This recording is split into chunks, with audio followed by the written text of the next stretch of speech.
సూక్తి మరిచాను పితృదేవో భవ అన్న మాట విడిచాను నాపైనే నాకెంతో ద్వేషంగా ఉందమ్మా నీ చేసిన పాపాలకు నిస్పృతి లేదమ్మా అమ్మా ఒకసారి నిన్ను చూసి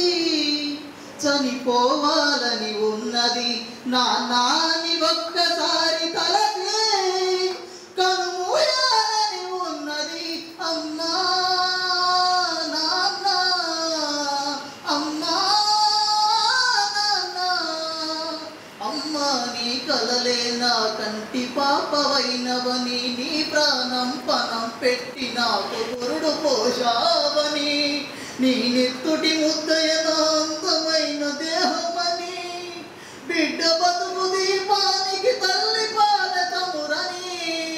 తెలియనైతే నమ్మా ఎరుగనైతే తల్లి కన్న పేగునేలన చేసిన జులాయిని కన్న పేగు ముడి తెంపి వేసిన కసాయిని మరచిపోయి కూడా నన్ను మన్నించొద్దమ్మా కలనైనా నన్ను కరుణించొద్దు